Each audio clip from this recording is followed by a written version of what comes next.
olo por toda a nação. A confiança no país e na capacidade do próprio povo tomava conta das consciências, pois a nação estava ávida para progredir.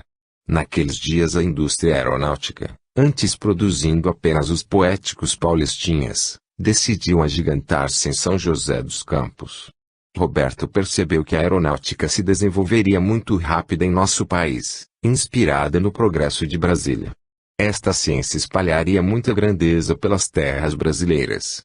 Conforme conversava com os pais, ouviu o bonde passar e o sino romântico que marcava as paradas bater diferente. Passava da meia-noite, era a última viagem do bonde. Meu Deus, disse o pai, sorrindo, cheguei e não tomei banho. Entraram.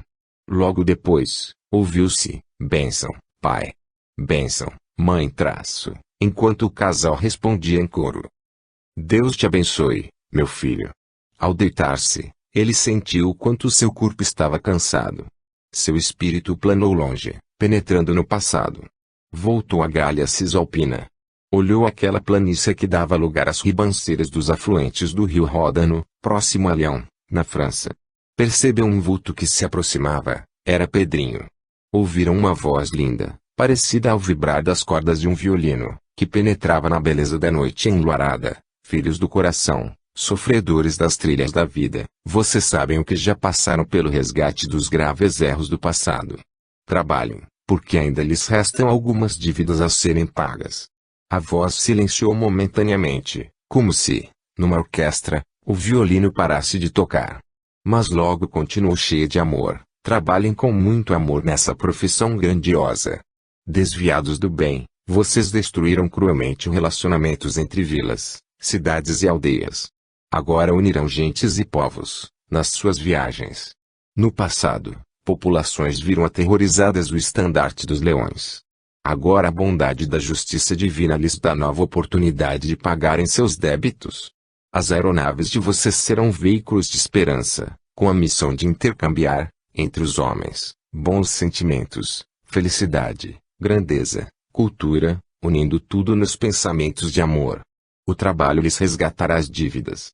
Não percam esta oportunidade de pagarem até o último centavo. Tudo cessou, como se fora o apagar de um filme. Há algo, como imã poderoso, puxou-os para o corpo que repousava nas casas dos jardins floridos. Ao acordar, trariam nas lembranças algo feito de restos de um sonho, cenas coloridas, com sons, que lhes pareciam reais. Lá fora, a lua se abria em grandeza de prata, prateando todo o estado, enquanto, no céu, seus reflexos enfeitavam a paisagem iluminada mostrando quanto é lindo o céu brasileiro. Um avião retardatário, bem fora de hora, talvez em emergência médica, corta as nuvens feito um pássaro de prata piscando as luzes. Aterrissa na pista do campo de Marte e tudo silencia. 16. Sobre o rio Tietê. A lua ainda deixava o seu reflexo diluído sobre as águas do rio Tietê. Parecia que toda a atmosfera se impregnava das cores românticas da rainha da noite. O vento, caminhando ligeiro em plena madrugada que ia surgindo no horizonte de São Paulo, dobrava os capins verdes e viçosos, frutos da terra fértil das margens do mais paulista dos rios. As cores da noite prateada lentamente foram se dissolvendo no horizonte, deixando no ar um toque de saudade romântica da noite que se esvaía como se fora um sonho de amor. O sol nascia no leste de São Paulo, exatamente nos rumos das nascentes do Rio dos Bandeirantes. Conforme as águas corriam, as luzes do sol se infiltravam nas nuvens do horizonte avermelhando o céu, penetrando as águas do rio, com as cores do amor. Tudo ali era romantismo, a noite, a lua pintado de amor os céus de São Paulo, ao amanhecer, o sol colorindo de rosa o dia que erguia seu leque de plumas coloridas acima do planalto de Piratininga. O rio fluía calmo, mas forte e constante, parecendo que as águas, nascidas junto com o sol, no leste da grande cidade, estavam encharcadas da energia do Criador que impulsionava a locomotiva paulista, carregada de idealismo e esperança, liderando o abençoado país chamado Brasil. Porque o sol e o Tietê nascem no leste, nas terras paulistas, as águas do Rio dos Bandeirantes, chegando à fronteira oeste do estado, levam a energia do amor à pátria que se difunde no gigantesco Rio Paraná. Essas energias se infiltram em todos os rios do oeste do país, atingiam o Paranaíba e impregnam as águas da bacia do São Francisco subindo até a Amazônia. Essa corrente de amor, nascida no Tietê, em São Paulo, une todos os rios brasileiros através do magnetismo das águas, em mais um elo da união da pátria. Conforme o sol ia desabrochando no horizonte leste de São Paulo, as pétalas das dálias, rosas e margaridas de 2 jardins da Casa Verde se enchiam de cores e luzes, espalhando perfumes, chamando abelhas parecidas a joias de ouro, transportando o pólen numa mensagem de amor e esperança. O sol abriu sem luzes nas pétalas dos jardins que enfeitavam a rota dos aviões para o campo de Marte. Do outro lado, além da veneziana onde brilhavam as cores do jardim, um moço percebia o dourado do astro-rei preenchendo, com sua beleza, as frestas da madeira pobre. Quase ao mesmo tempo, alguns minutos antes do tilintar dos despertadores, outro moço despertava. Quando Roberto viu o raio de sol penetrar na penumbra matinal do seu quarto, deu um salto, pensando: está na hora de nos prepararmos para a viagem. Percebeu o som de panelas chocando-se com a chapa de ferro do fogão. A mãe, colaboradora incansável, preparava o café para ele viajar de volta a São José dos Campos e para o pai ir à fábrica de ladrilhos. Ao ruído dos metais na cozinha, uniu-se o cheiro do café. Logo depois, os 3 familiares sentavam-se à mesa, saboreando o alimento aquecido no fogo e adoçado com amor. Quando as últimas rajadas da garoa nas proximidades do Tietê eram vencidas pelos raios do sol, ouviu-se o ranger do portãozinho que se abria na entrada do jardim. Uma voz jovem grita feliz: piloto de jato, está na hora de preparar a decolagem. Os 3 foram encontrar Pedrinho no jardim. Os moços iam à escola de pilotos, em São José dos Campos. A mãe de Roberto, gentilmente, coloca nas mãos um pires contendo uma xícara de café para o jovem. Ele tomou aquele símbolo da amizade brasileira, ali mesmo entre as flores. Após os abraços da senhora, ambos descem junto com o pai, que os acompanhava à parada do bonde. A máquina pesada, sulcando o solo de São Paulo com os trilhos resistentes, avançou empurrada pela eletricidade que ia lançando ruídos no ar com o atrito das partes metálicas. Fagulhas nas emendas dos fios soltavam sons de choques elétricos. Os moços, sentados nos bancos de madeira marrom fixos por hastes de ferro pintadas em tom um pouco mais escuro, iam em silêncio, mas com as feições felizes, enquanto os passageiros iam bocejando sonolentos, atravessando a garoa que embaçava o sol, principalmente nas áreas de ar mais úmido, próximas ao Tietê. Chegados à Praça da República, o bonde abriu suas portas, despejando sob as árvores centenárias os passageiros apressados.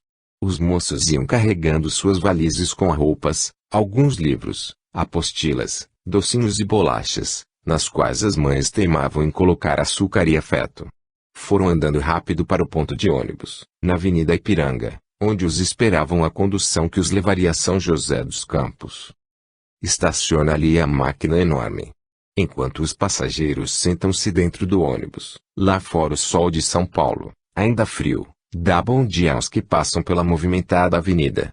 Da janela do veículo, Pedrinho observa, na praça, um prédio de arquitetura antiga cheio de nobreza no seu estilo severo e ao mesmo tempo suave, transmitindo grandeza moral e cultura, típicas das tradições paulistanas. Coberto em parte por algumas árvores, sua presença na tradição histórica estava lá com a grandeza que espalhou aos educadores de todo o Brasil, a Escola Normal Caetano de Campos. Pedrinho olha o edifício nobre e pensa o quanto aquela casa fez pela cultura do Brasil. O acelerador do ônibus fez roncar mais alto o motor diesel. A máquina se agitou ao ruído da porta se travando. O motorista colocou o seu boné elegante. Ia trajado de manga compridas e gravata. O ônibus atravessou a cidade na direção da Via Dutra. Logo estariam em São José dos Campos. Os moços abriram as pastas de couro que carregavam dentro do veículo e, esquecidos da beleza dos campos que se espalham ao redor da grande rodovia, mergulharam nas lições de meteorologia. No início da tarde, teriam uma prova. Logo estavam no alojamento da Escola de Pilotos de São José dos Campos. Voltavam à rotina dos estudos. No dia seguinte, o professor avisa a turma que iniciariam voos a jato nas cabines do laboratório da escola. Assim aconteceu, durante uma semana. Os testes eram tão reais, os voos simulados tão perfeitos, que os moços tinham a sensação de estarem dentro das cabines de comando dos aviões. 17, formando dois grandes pilotos. Os dias foram se passando no estudo, nas aulas práticas, nas longas horas dos laboratórios de voo e na biblioteca repleta de livros para pesquisas. No fim de uma aula, o coordenador do curso alertou que um grupo, na manhã seguinte, iria participar do voo de um equipamento de 2 turbinas a jato. O coordenador sorriu ao ver a reação de felicidade de todos. Pedrinho e Roberto, como os melhores alunos, iriam participar do primeiro voo. Chegados ao alojamento, estudaram até bem tarde e foram descansar. A ansiedade não os deixava dormir. Os dois ficaram acordados até tarde. Meu Deus, se não dormirmos, por causa da ansiedade, não vamos aproveitar a aula prática. Pedrinho gargalhou. Se eu demorar a pegar no sono, daqui a pouco vou a pé para o hangar e lá espero o dia amanhecer. Riram e adormeceram. Amanhã surgia calma e o sol risonho enchia o céu de São José dos Campos de luzes e alegria. Os moços, em número de 4, estavam na cabine de comando, enquanto os outros 31 como passageiros. Pequeno trator empurrou a máquina para fora do hangar. As turbinas foram ligadas, funcionando suavemente. Os sinais da torre de comando e das bandeiradas dos auxiliares em terra indicavam que o piloto já poderia taxiar até a cabeceira. Pedrinho, num assento especial, estreito e apertado, estava ao lado do comandante do voo, Roberto, junto ao copiloto. Uns ficaram ao lado do radiotelegrafista, outros, ao lado do mecânico de bordo. A alegria dos moços era enorme. Autorizada a decolagem, a máquina começa a correr. De repente se desprende do solo, sob. Roberto, com as mãos sobre o manche, segurava-o suavemente, enquanto o comandante colocava a aeronave na altura de cruzeiro. Aqui os dois moços perceberam a diferença do voo visual e do navegar por instrumentos. A máquina dirigiu-se para o leste e logo sobrevoavam as praias de Ubatuba, penetrando o espaço aéreo sobre o oceano. Já na velocidade de cruzeiro, o comandante orientou a Roberto como fazer curvas bem suaves sobre o oceano. Deu-lhe determinada direção para que ali pusesse o eixo da aeronave. Roberto subiu, desceu, baixou, utilizou-se dos gigantescos flaps das asas, mergulhou o nariz da máquina. O comandante professor observava-o satisfeito, ao passar para Pedrinho o comando. Cumprimentou Roberto, explicando-lhe que a dedicação era o principal atributo para tornar-se um bom piloto. Houve pousos e decolagens. Foram se revezando as turmas dentro do avião. O meio-dia já exigia que um lanche fosse servido. Alguns comissários de bordo, também em treinamento, apareceram entre os alunos para fazerem o seu trabalho. Às 3 horas da tarde, aterrissaram. Roberto segurava o manche secundário, enquanto o professor colocava a aeronave no solo num pouso que se costuma chamar de pão com manteiga, de tão suave. O ruído dos pneus tocando no solo, com a fumaça do atrito vista por alguns pelas janelinhas, alegrou o comandante. Os freios da turbina, cujas palmas abertas seguravam o fluxo do gás quente que saía em alta velocidade das turbinas, invertiam o impulso no mecanismo de ação e reação. A aeronave no solo foi perdendo a velocidade. Continuou taxiando e foi se encostar ao hangar da escola. Quando os alunos desceram, tinham nos olhos um brilho de entusiasmo. Aquela época, quando brilhava nos céus do Brasil a mensagem da esperança escrita no Planalto Central, gravada em cada pilar, em cada parede dos edifícios de Brasília, tudo transpirava otimismo e determinação. Um pouco antes, no ano 1958, a imprensa noticiava que, por causa do grande número de ofertas de trabalho no Rio de Janeiro, o índice de criminalidade diminuía a níveis inacreditáveis. A satisfação de ter trabalho, com possibilidade de escolhê-lo de acordo com as características psicológicas de cada trabalhador, fazia do Brasil uma nação feliz. 1958 ficou escrito na história como o ano que nunca deveria ter se acabado. Aquela época, por reflexos psicológicos gerados pelo respeito internacional que Brasília trazia ao Brasil, o brasileiro equiparava-se, em autoestima, aos povos mais poderosos do planeta. A nação inteira unia-se no respeito mútuo que só um trabalho honesto proporciona. Crescíamos felizes. O presidente Juscelino Kubitschek de Oliveira era inspiração constante para que o país continuasse trilhando os caminhos da ordem e do progresso. A atmosfera de Brasília, ou o sonho de grandeza nacional, se espalhava por todo o país.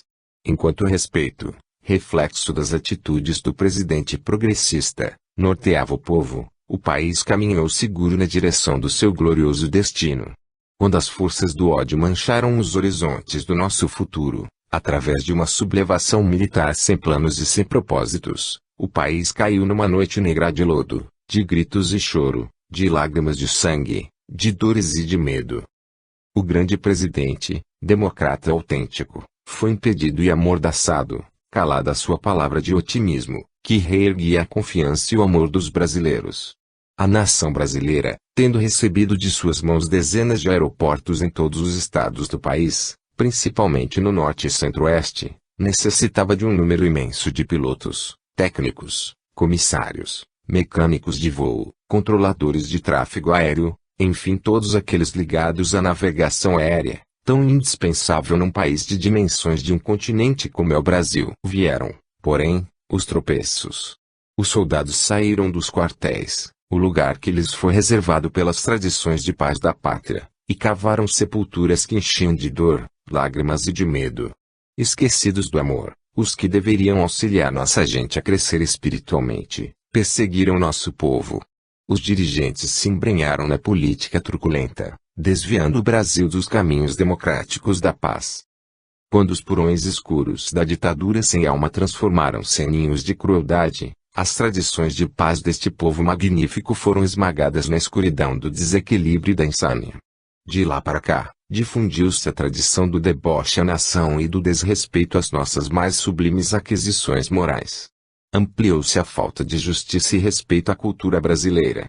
Poderosos, moralmente enegrecidos, tomaram conta das máquinas de fazer diplomas sem oferecer o preparo intelectual indispensável à cultura da pátria. A escola, mostrando multidões de estudantes de cursos que parecem verdadeiras anedotas, perdeu o endereço da decência para enganar, fingindo ensinar, enquanto os estudantes pagam e fingem aprender.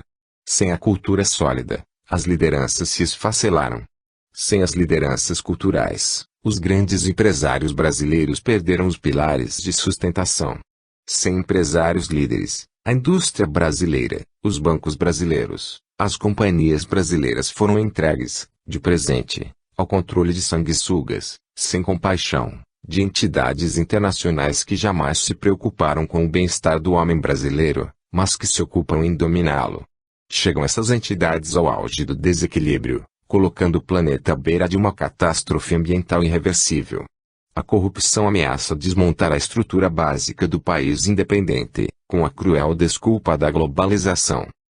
Grupos internacionais entraram nas nossas fronteiras sem nenhum respeito ao trabalho das gerações que aqui vivem durante 5 séculos. Desarticularam as nossas vias férreas para que as garras de aço das fábricas de automóveis se encravassem em nosso território. Desrespeitando o país, esses grupos invadiram nossas florestas, defendidos por maus brasileiros, para destruírem nossas riquezas naturais. Alguns, que teriam a missão de preparar as multidões para o século do conhecimento espiritual, desviaram-se, apesar de saberem o quanto é doloroso viver sem cultura. Muitos dirigentes esqueceram que a grandeza espiritual do povo brasileiro exige deles dedicação e honra para exemplificar, ensinando ao povo conceitos de elevação espiritual, ligados ao patriotismo e à dignidade do país. A justiça ultrajada zomba do próprio direito e as tradições cristãs. Parte dos políticos brasileiros zomba da pátria, esquecendo da honra devida ao país. Deturpando propostas pedagógicas respeitáveis, leis absurdas, criadas para deterem nosso desenvolvimento moral, espiritual, científico e tecnológico, criaram a promoção automática nas escolas, cometendo o absurdo de dar a recompensa sem o esforço. Os dirigentes se esqueceram de exemplificar que, na vida, o direito é fruto do dever bem cumprido. Assim as massas populares são dominadas pelos produtores de notícias, lançadas aqui e ali como joguetes das consciências perversas de muitos que deveriam proteger a nação. A insuficiência da justiça desrespeita o relacionamento entre os cidadãos, porque se esquece de que o direito de um termina onde começa o direito do seu próximo. 18. Conhecendo o melhor país do mundo. Com mais de 30 alunos, as viagens de treinamento continuaram. Cada estagiário, entre pilotos, copilotos, engenheiros de bordo e comissárias, estava se preparando para diversas funções dentro da companhia, cujo avião de instrução era cuidadosamente equipado. Pedrinho e Roberto se desenvolviam de maneira admirável. Logo começaram a voar junto às tripulações dos aviões de carreira da companhia. Por feliz coincidência, foram colocados juntos no primeiro voo de São Paulo a Manaus, fazendo várias escalas até chegar à capital do Amazonas. A notícia lhes foi dada numa quinta-feira, no final do período de aulas. Na sexta, foram dispensados no início da tarde. Os outros colegas, com uma ponta de inveja, cumprimentaram-nos pelo sucesso. Quase 3 meses antes do tempo previsto, o curso teórico terminou para os dois amigos. Qual foi a surpresa dos familiares de ambos, quando chegaram em casa tão cedo, naquela sexta-feira? Desceram do bonde e entraram no jardinzinho todo colorido da casa de Roberto. Sua mãe, que estava varrendo a sala de tábuas largas de madeira, deu um grito de alegria. Que surpresa, meu Deus, meus queridos pilotos chegaram. Abraços e beijos saudaram o reencontro. Ansioso para contar a novidade, Roberto explicou, fomos dispensados das aulas teóricas. Por bom aproveitamento, temos o privilégio de começar a voar para várias cidades brasileiras, antes de todos os colegas. A mãe, feliz e orgulhosa, bateu palmas, gritando, parabéns, parabéns. Quando o papai chegar vai se animar com a notícia. A casa modesta pareceu encher-se de amor. Ela chegou a comover-se quando seu filho e o amigo disseram aonde iriam. Era uma das rotas mais longas dentro do território nacional. Ela forçou Pedrinho a ficar para o lanche. Mas, tia, minha mãe também me espera. Vamos comemorar. Em troca deixarei Roberto ir dar a notícia à sua mãe, junto com você. Todos sorriram, concordando. Enquanto ela colocava no fogão a chaleira de ferro para ferver a água para o café, e cortava o bolo de fubá que fizera de manhã, pensava na bondade de Deus, que deu às famílias de 2 operários humildes trabalho de elevado padrão técnico, como o de piloto comercial, na maior companhia brasileira de aviação. Aquela época, a juventude que se formava nas escolas de tecnologia era aproveitada para a arrancada do gigante que, antes deitado eternamente em berço esplêndido, levantou-se para a grandeza. A partir do ano de 1958, sobravam vagas na indústria, na agricultura, no comércio. Os jovens olhavam o futuro com esperança. A felicidade se espalhou. O estudante que terminava a escola técnica ou a faculdade tinha um emprego para aplicar o conhecimento que adquiriu nos bancos escolares. O ensino de alto nível distribuía-se pelo país, exigindo dos alunos muita dedicação, porque só eram promovidos depois de exames rigorosos. O Brasil, um país de dimensões continentais, pediu investimentos em tecnologia e em capital humano. Um mundo de oportunidades abria-se na aviação comercial brasileira. Aeroportos começaram a proliferar, oferecendo segurança nos voos por todo o país. No norte, no sul, no centro-oeste e no nordeste, pistas bem construídas e bem cuidadas, como tapetes de esperança, acolhia máquinas, novas técnicas e populações em todo o Brasil. O aeroporto de Santa Genoveva, em Goiânia, continuou a inspiração que Brasília transmitiu para o sul e influenciou o desenvolvimento do aeroporto de Uberlândia. Pistas de voo, estações de passageiros, torres de controle equipavam-se com aparelhos modernos. Máquinas modernas eram compradas no exterior, porque o progresso exigia das autoridades atenção para a aeronáutica, setor indispensável na vida econômica do Brasil. No Nordeste, os aeroportos de Recife, Maceió, Salvador, São Luís, e, no Norte, Belém e Manaus ampliavam-se. Surgia outro, até na longínqua Roraima. No Acre, em Rio Branco, o aeroporto também se modernizava sob a inspiração de Brasília. Porto Velho recebeu o progresso aéreo e a Amazônia começava a ser protegida pela segurança dos voos espalhados por aeroportos modernos e por aparelhos de última geração. Cuiabá, o centro da América do Sul, junto com Campo Grande, dava o apoio técnico para a segurança do voo na Amazônia.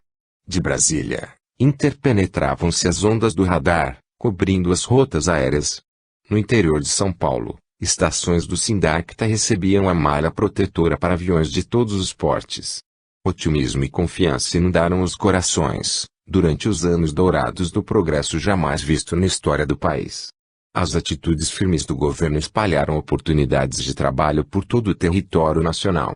Pedrinho e Roberto eram apenas dois, entre milhões de moços envolvidos no progresso, querendo trazer o futuro aos caminhos do Brasil. Terminado o lanche, os dois moços se dirigiram à casa da outra família. Logo depois, chega o pai de Roberto e a alegria se multiplica. Pedrinho tem de se despedir. Seu pai, que já receberá a notícia do seu retorno antecipado, esperava junto ao portãozinho de madeira. Ao vê-lo, acompanhado do amigo, saiu à calçada sorrindo feliz para encontrá-los, colocou no ombro do filho a mão calejada, manchada de tinta da fábrica de ladrilhos. O moço, entusiasmado, ia descrevendo os acontecimentos. O pai olhava emocionado. Quanto um governo digno pode fazer por um país, pensava. As atitudes dignas e equilibradas de um governo sério interferem na intimidade dos lares, trazendo-lhes felicidade. Apesar da baixa formação escolar, o pai de Pedrinho era observador e inteligente. Naquele momento, começou a analisar a bênção que era a riqueza distribuída através do trabalho. Quanto mais rico for o país, quanto mais justa for a distribuição da riqueza, mais felicidade haverá. A elevação social com justiça feita nos degraus da escola. Meu filho poderá atingir o topo da sociedade, pensava. O país justo, baseado numa sociedade justa, é aquele que reparte a riqueza natural que Deus deu a todos. Distribuindo a abundância, a riqueza se multiplica. Multiplicando a riqueza, a sociedade se torna mais humana. Quando se dividem os benefícios produzidos pelos recursos naturais, estes estimulam o progresso que a escola impulsiona. Comemorando, o pai imaginava a importância do primeiro emprego. Num país riquíssimo como o Brasil, ninguém deveria ficar sem trabalho, nem passar privações. A alegria continuou no bate-papo. No sábado de manhã, enquanto o jovem dormia, o pai foi comprar-lhe uma mala em uma loja no centro da cidade. O presente foi deixado sobre a mesa da sala. Quando o moço saiu do quarto, exultou de alegria ao receber os agradecimentos. Os pais fizeram votos para que as bênçãos de Deus acompanhassem o piloto nas suas viagens, aonde fosse com aquela mala. Aquele objeto, muito bem fabricado, acompanhou o moço piloto por quase 20 anos. Os colegas até brincavam com ele por causa do estado da mala. Foi o meu presente pelo primeiro voo, ele sorria. E meu amuleto, me dá sorte para voar. Não importam os riscos, o que interessa é o amor que está impregnado em cada peça desta mala. As duas famílias se reuniram para comemorar. O sábado passou. Os moços estudaram a rota São Paulo, Campo Grande, Cuiabá, Brasília, Belém, Manaus. Os corações estavam imensamente felizes. Os moços descansaram no domingo. As duas famílias saíram à tarde para um piquenique no Parque Ibirapuera, onde passaram o dia. O pôr do sol já anunciava a hora de voltarem. Pedrinho lembrou-se de que, na manhã seguinte, pegaria o ônibus da companhia para o aeroporto. A emoção fez o coração disparar. Ambos acordaram bem cedo.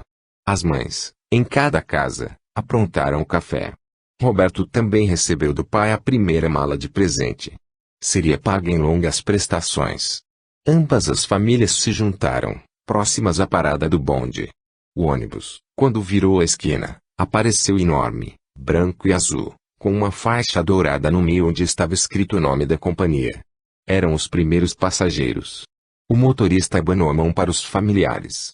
Felizes e emocionados, os moços viraram o rosto para trás, quando o ônibus dobrou a esquina. Enquanto o ônibus, cheirando a tinta nova, se deslocava na direção do aeroporto de Congonhas. Os dois casais voltaram para casa. Pedrinho e Roberto sentaram-se nos primeiros lugares do ônibus, com mais 3 pilotos de outros voos da companhia. Juntos iam mais de 20 funcionários, entre comandantes, comissários de bordo, pilotos e mecânicos que se dirigiam a Congonhas, de onde sairia o voo. Por mais longa, qualquer caminhada começa no primeiro passo. Aquele era o primeiro passo no roteiro de muito trabalho, muitas preocupações, angústias, medos, glórias e saudades. 19. Cruzando os céus da Amazônia. Ao retornarem da viagem a Manaus, após aquelas aulas valiosas a respeito da arte de voar, Pedrinho e Roberto ficaram 2 dias em casa, esperando a convocação para outro voo.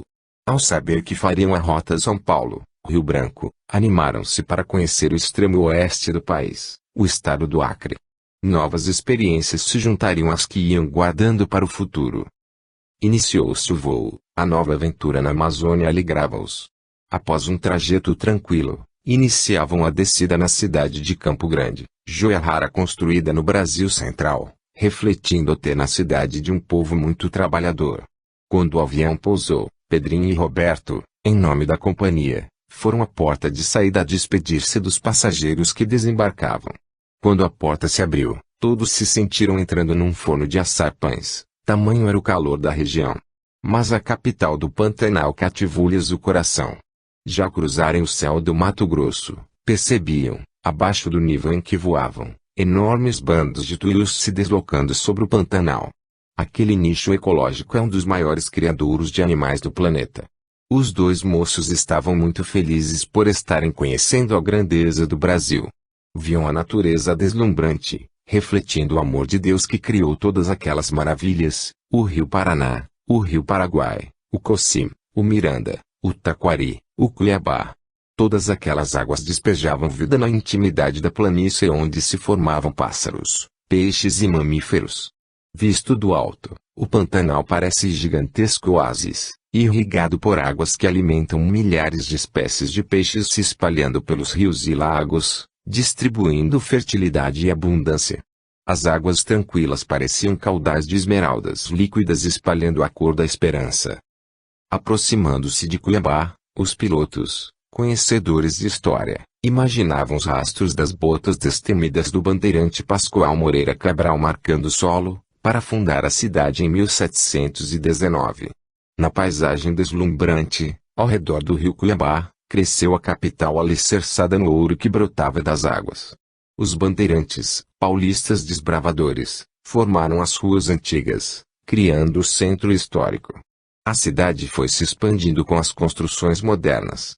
Movidos pela ânsia da descoberta de ouro e pedras preciosas, os bandeirantes foram instrumentos para o engrandecimento do país, semeando o futuro e fixando, naquelas terras encharcadas de esperança, a mensagem do porvir.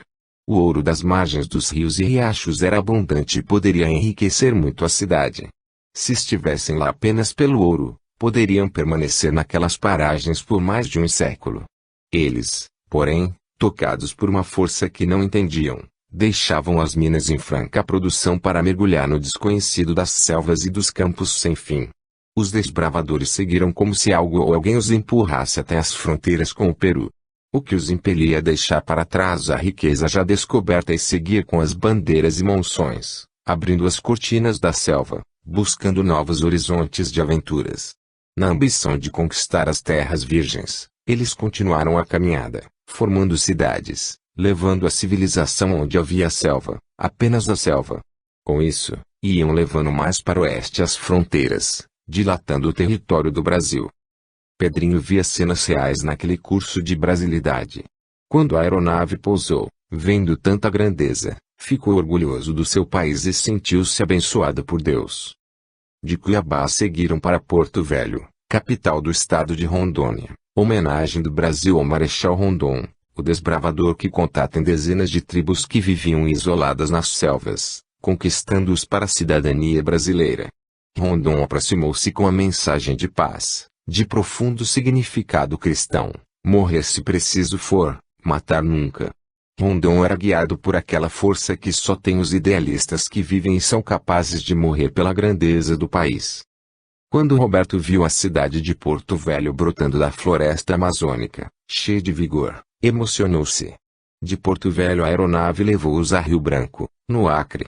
Voando baixo, viam o tapete verde luxuriante da maior floresta do planeta. Durante o voo, Pedrinho e Roberto admiraram os gigantescos rios da bacia amazônica. Lá embaixo estava o Madeira, barrento, serpenteando pela selva como gigante que baliza o futuro, juntando-se ao Amazonas centenas de quilômetros abaixo. Durante o voo, Usavam os binóculos emprestados pelo comandante com quem voavam. Lá das alturas, foram conhecendo a terra que sobrevoavam. Aprendiam muito a respeito da pátria, vendo seus rios, suas cachoeiras, suas vilas, suas aldeias indígenas e muitos animais. O comandante lhes ensinava que é muito bom conhecer a terra sobre a qual se voa. Num caso de necessidade, poderiam até se guiar por voo visual, utilizando um rio, uma cachoeira, uma serra ou uma estrada. Se houvesse algum problema com o rádio de bordo ou qualquer instrumento de navegação, o conhecimento da região auxiliaria a tripulação a voar numa das áreas do planeta mais desprotegidas de aparelhos de segurança de voo. Voando para Rio Branco, eles viram, no meio da selva, o rio Madeira, o rio Abunã, o Purus e seu afluente, o rio Acre, que se prolonga na intimidade da selva e passa junto à capital. Aquele emaranhado de caminhos feitos de água, unindo os Solimões ao Madeira, ao Tapajós e ao Xingu, lançando-se em turbilhão líquido por entre a floresta, forma os grandes rios da terra. Durante o voo sobre o Acre, Pedrinho percebeu que aquele estado não possuía montanhas e não viu pedras. Ele verificou mais tarde que, em Rio Branco, quase tudo é feito de tijolos, até o calçamento de muitas ruas. Quando pousaram, o calor era o mesmo de uma fornalha aberta. A temperatura era tão alta que os cansava muito. Todos ficaram exaustos, obrigando a tripulação a dormir às 8:30 da noite. Descansaram em Rio Branco apenas 16 horas e retornaram a São Paulo. Próximo a Porto Velho, a chuva torrencial chicoteava violentamente a aeronave, impedindo-a de pousar no aeroporto. Estas tempestades, onde a água cai dos céus em torrentes gigantescas, são comuns na Amazônia. 20. A violência da tempestade. As chicotadas da chuva, batendo na fuselagem, faziam um barulho infernal dentro da aeronave, parecendo que gigantes rolavam imensos tambores de metal pelas escadas do infinito. Os trovões, roucos e raivosos, respondiam às chibatadas de fogo dos raios, cortando as nuvens, fragmentando o céu, parecendo galhos de árvores de fogo acesas pela natureza em fúria. Juntando-se à violência dos elementos, o vento empurrava a máquina com suas turbinas possantes, jogando-a de um lado para outro, como se fosse um barquinho de papel navegando no lago furioso. Os cintos de segurança foram apertados por ordem do comandante. Os jovens pilotos, controlando as emoções, olhavam-se assustados. De repente, o vácuo aspira a aeronave para baixo, como se fosse imenso abismo no ar. O avião geme os motores, tentando reequilibrar-se ante a violência da tempestade. As bagagens de mão nos bagageiros, acima das cabeças, caem nos corredores e o pânico se instala. Um golpe de vento joga a ponta da asa esquerda para cima. Mesmo com os cintos apertados, os passageiros se amontoam sobre o vizinho da direita. O pavor se reflete nas faces. O comandante preocupa-se, porque já iniciaram os procedimentos para aterrissagem. Os pilotos sabiam que o mais grave nessas situações é a perda de altura e, conforme a topografia do terreno sobre qual se voa, a aeronave pode se espatifar contra algum monte ou montanha. Felizmente Rondônia tem raras montanhas, muito poucas colinas. A selva ali é um tapete uniforme verde e plano. O mais difícil, para os jovens pilotos ainda não acostumados ao voo por instrumentos, era que não viam um palmo além do nariz da aeronave, pois a chuva abundante e o vapor que se formava no ar aquecido faziam da rota um labirinto no céu onde navegavam. Barômetros e altímetros, bússolas e rádio, modernos compassos da navegação aérea, pouco lhes ajudavam naquela confusão da atmosfera revoltada na tempestade. O comandante pediu calma, explicando que, apesar do desconforto, por ser região plana, o risco era pequeno. Porém, por precaução, arremeteu, ganhando altura e passando por Porto Velho sem vê-la. Apenas Pedrinho, com seus olhos curiosos, conseguiu enxergar, por um vão entre as nuvens, o rio Madeira lá embaixo. A aeronave ganhou altura para atingir camadas de nuvens mais tranquilas. As informações meteorológicas diziam que por muitas horas o tempo na região continuaria instável. O comandante conversou com a tripulação e resolveu cancelar aquela escala em Porto Velho, rumando para Cuiabá. Quando o tempo melhorou, apagaram-se as luzes de emergência dentro da aeronave. O comandante explicou aos passageiros que fenômenos como aqueles não são raros, mas sempre muito desconfortáveis e preocupam muito, apesar do pouco perigo. Ele tinha a informação que lá na frente, em Cuiabá, o tempo estava chuvoso, porém, sem ventanias, trovões ou relâmpagos. A jornada continuou. Voavam serenamente na altura de cruzeiro, na rota firme. Aproveitando a oportunidade de ensinar, o comandante explicou a Pedrinho e Roberto que o bom piloto não é aquele que sai de uma situação perigosa, mas aquele que não entra nela. Por isso, julgava que a decisão de cancelar a escala em Porto Velho foi correta. No horizonte distante, via-se o avião perdendo altura como se descesse por uma rampa gigantesca e acidentada estendida no ar, em direção do aeroporto de Cuiabá. Sacolejando, chegariam lá. Fora das nuvens, viram no horizonte uma cena grandiosa, os meandros do rio Cuiabá, se espraiando na mata, parecendo serpentes enormes que penetravam na selva deslizando para o sul, para contribuir na formação do Pantanal Mato-Grossense. Quando o avião circulou sobre a cidade, Roberto, como ávido leitor que era, se lembrou da história dos bandeirantes que fincaram suas botas naquela região, na depressão formada pelo leito do rio, onde as bateias separavam o ouro e a areia do solo cuiabano. Entre os pingos da chuva, ele viu pelo para-brisa a capital moderna e moldurada pelo rio Cuiabá. Os edifícios lançavam-se aos seus inspirados no amor ao trabalho.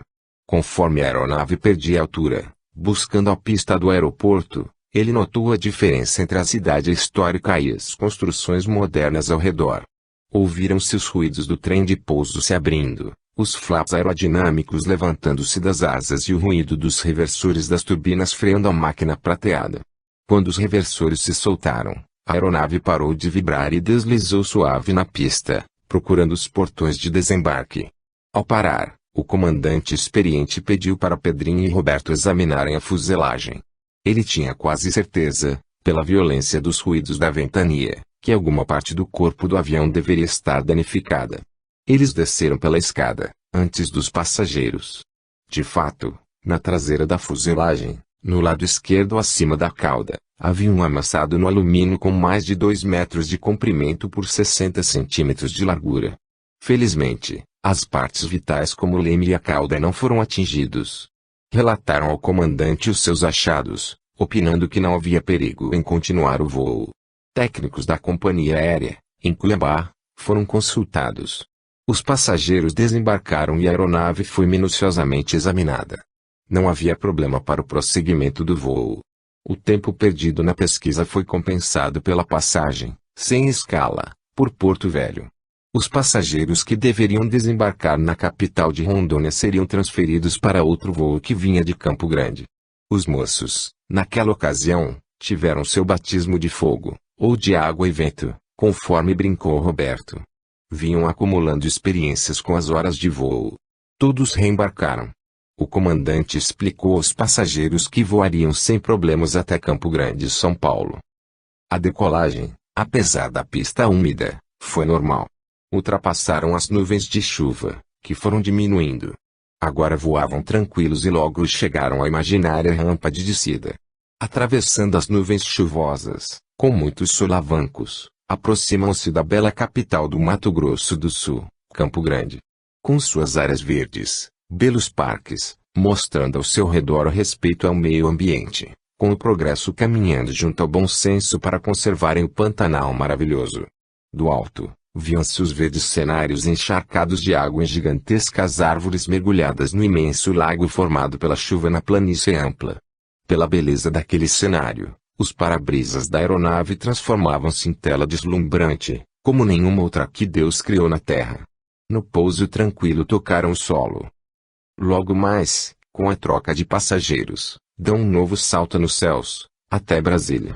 O tempo melhorou, o comandante observava o comportamento dos moços e deixava o comando nas mãos de Roberto, enquanto a máquina deslizava tranquila pelos céus do Brasil Central.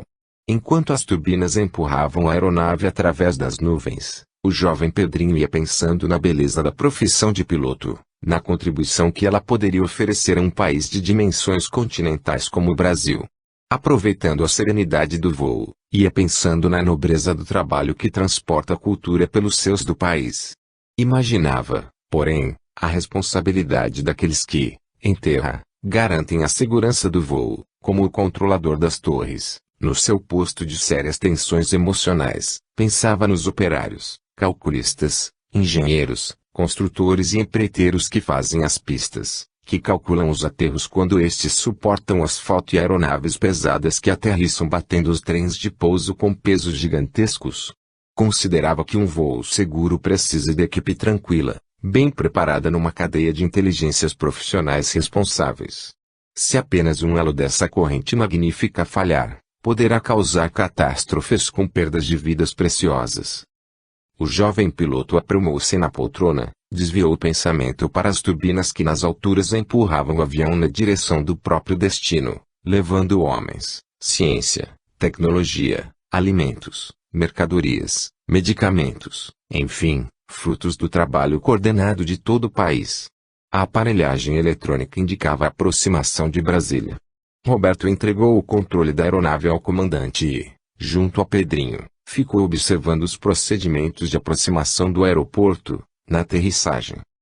Lá embaixo, a cena grandiosa do trabalho de todos os brasileiros mostrava os edifícios que pareciam brotar suavemente do chão, cortando o horizonte do céu goiano, com formas de sonhos que só a genialidade dos arquitetos brasileiros Lúcio Costa e Oscar Niemeyer pode oferecer ao mundo. Pedrinho e Roberto, mesmo observando os procedimentos de descida, tiveram tempo para observar o Lago Paranoá, que se estendia como gigantesco diamante líquido, encaixando-se na terra impregnada de futuro e encharcada de grandeza, a nossa Brasília. Logo mais, os pneus resvalavam no asfalto. Chegavam à capital da esperança.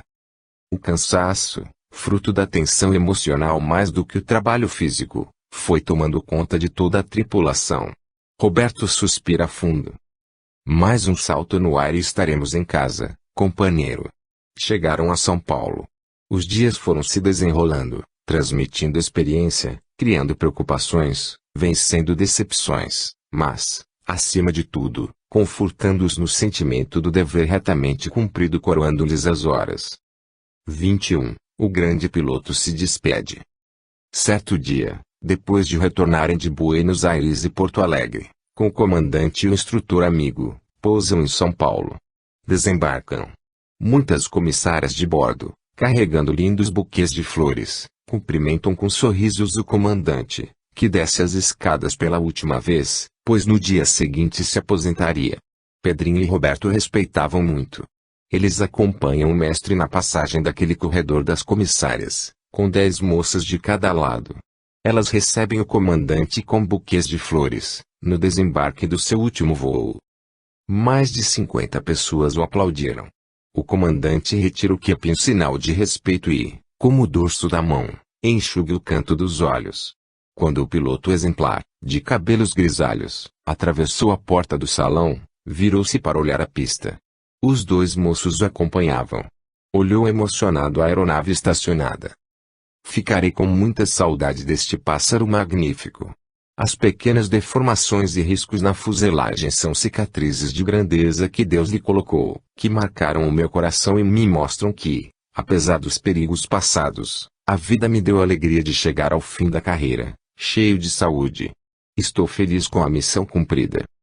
Virou-se na direção do salão, colocou as mãos nos ombros dos moços.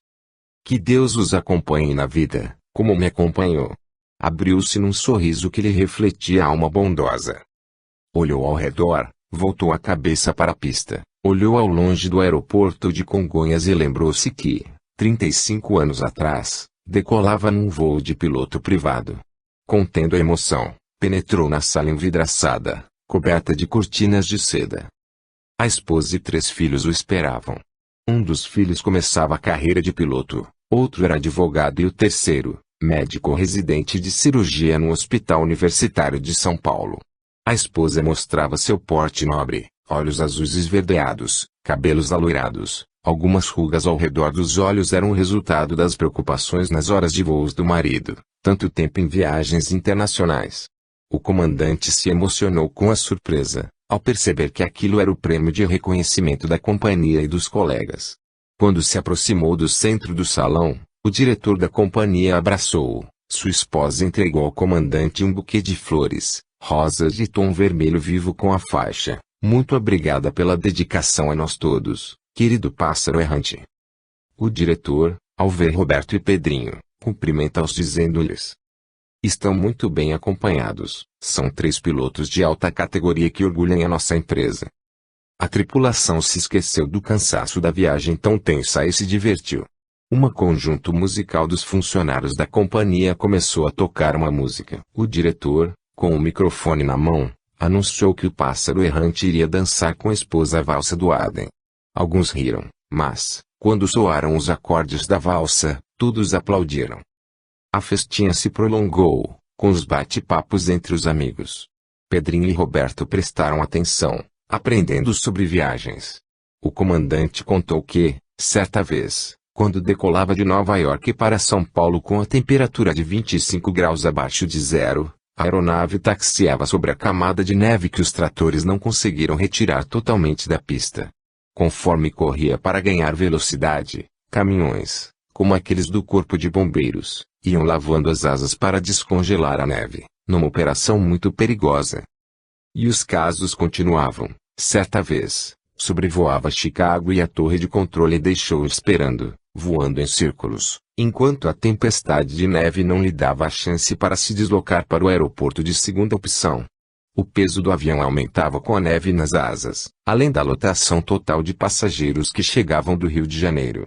Ele começou a transpirar, olhando o painel de instrumentos. Rezava para que a pista estivesse desimpedida logo, do contrário seriam derrubados pelo peso da neve. Quando tocou o solo, um dos pneus explodiu. A aeronave começou a se desviar, conforme corria na pista, até passar muito perto de outra aeronave estacionada de emergência na pista vizinha. Conseguiu, com os reversores das turbinas, estacionar o avião. A descarga emocional foi tão grande que não conseguiu sair da poltrona de comando. Se a asa tocasse o outro avião, teria uma catástrofe. "Abençoado Brasil tropical", falou. "Aqui não há nenhum anticongelante para proteger as asas." Os assuntos continuavam. Em Porto Velho, certa vez, quando aterrissaram, o avião ficou coberto de barro no aeroporto sem asfalto. Os limpadores foram acionados, mas mal se conseguia ver a pista por um pequeno buraco sem lama, no para-brisa. Os casos se sucediam. O relógio da sala marcou 11 horas da noite. Pedrinho e Roberto lembraram que teriam um voo às 9 horas da manhã seguinte. Os convidados foram se retirando. O comandante abraçou os moços. Pedrinho, desculpando-se, perguntou-lhe se poderia levar seu quepe como lembrança. Prometeu-lhe que iria usá-lo nos voos importantes em homenagem ao comandante. Ele, sorrindo, colocou o quepe na cabeça de Pedrinho, enquanto dizia: "Isso o protegerá de todas as preocupações e lhe servirá de inspiração durante seus voos." Roberto perguntou-lhe: "E eu, o que recebo de lembrança?" Ele desabotoou o cinto novo e elegante, que entregou a Roberto, brincando: "Ainda bem que as calças estão apertadas. Use-o sempre que tiver um voo difícil." Os dois amigos atravessaram o salão, puxando a malinha de rodas e se encaminharam para casa. Lá fora, além da vidraça do ônibus, a garoa fria ia pintando as calçadas e o asfalto, semeando notas de tristeza na atmosfera. Parecia que as luzes deslumbrantes da capital paulista se escondiam tímidas. Depois, sobem no bonde, que segue, tilintando um sino e, ao atritar as rodas de aço, balança o cabo elétrico que leva energia para o motor elétrico mover o veículo. Pedrinho pergunta a Roberto: "Será que um dia receberemos homenagem como o comandante?" Com discreto humor negro, o amigo responde: "Se não morrermos antes, é bem provável." Extremamente cansados, apoiam a cabeça no encosto do banco e o balançar do bonde os fez dormir. Até a Casa Verde, havia um bom pedaço de São Paulo para se atravessar. A garoa, embaçando os faróis, obrigava os veículos a se deslocarem mais lentos. Talvez pelo excesso de cansaço, Pedrinho sonha agitado e tem um pesadelo, em que se vê como galês coberto por armadura de um metal parecido ao alumínio das asas de um avião. Ao seu lado, no banco, Roberto sonha coisa semelhante. Os sonhos lhes mostram fogueiras onde homens, mulheres e crianças eram tochas humanas que gritavam por socorro. O soldado galês gargalhava. Numa freada do bonde, quando um bêbado atravessou o sinal, ambos acordaram. Meu Deus, o cansaço é tanto que tive um pesadelo em que era um soldado que ateava fogo em muita gente, falou Roberto espantado. Pedrinho, surpreso, retruca, que coisa estranha. Tive o mesmo sonho. Deve ter sido causado pelo que comemos na festinha. Ambos riem e ficam observando os sinais e luzes das ruas, pensando quando chegassem ao final da carreira de piloto. Fora do veículo, as luzes se multiplicavam num festival de cores. Quanta energia, quanto trabalho, quanta beleza tem as luzes de São Paulo. E uma das maiores cidades do mundo, pensou Pedrinho. O bonde foi deslizando. Os semáforos sempre piscando nas ruas, amarelo, verde, vermelho. Chegaram às suas casas. Amanheceu e a labuta diária recomeçou. A vida foi caminhando e os moços acumulando experiência. Os aviões se aperfeiçoaram na mesma proporção em que as tensões e problemas nos aeroportos aumentavam. Os aparelhos de proteção a voo se modernizaram, mas o aeroporto de Congonhas se fossilizava. Os dois companheiros se separaram, voando em outras rotas e trabalhando em outras companhias. 22. O aeroporto estrangulado. Durante muito tempo distantes, quando se encontravam, falavam das suas preocupações ao verem nascer, nas proximidades das pistas do aeroporto de Congonhas, enormes edifícios que lhes pareciam ter forma de dedos macabros feitos de cimento, apontando, vingativos, para os passageiros. Os anos foram passando, as estações de passageiros se embelezaram, a cerâmica dos corredores transformou-se em granito, os banheiros ficaram mais bonitos. As pistas, porém, continuavam antiquadas e sem cuidados.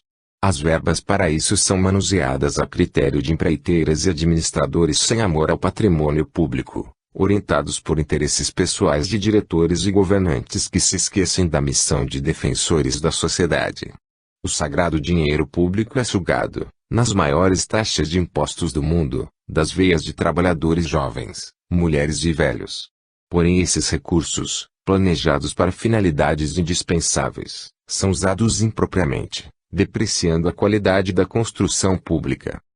Os dois amigos iam observando a deterioração das qualidades das pistas, com a diminuição da segurança e aumento dos pousos e decolagens, em aeroportos cada vez mais espremidos pelo avanço das áreas urbanas.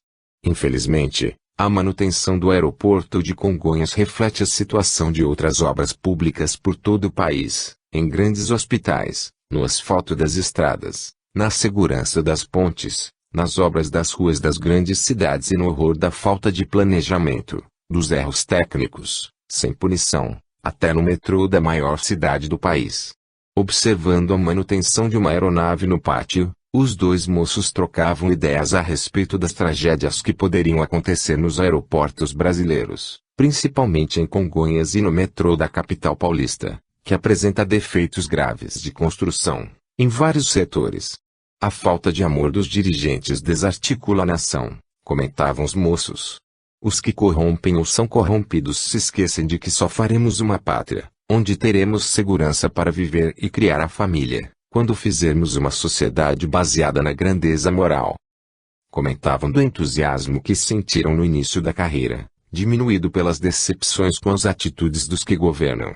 A responsabilidade moral que aprenderam pelo exemplo no lar modesto ainda os impelia para frente. Viviam dentro da ética do servir à pátria.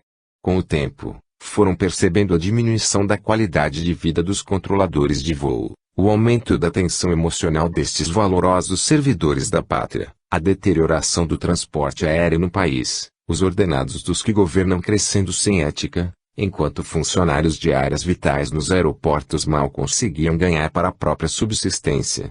Voando, notavam que na cabine de comando não havia mais a alegria nem a camaradagem dos tempos de principiantes da carreira.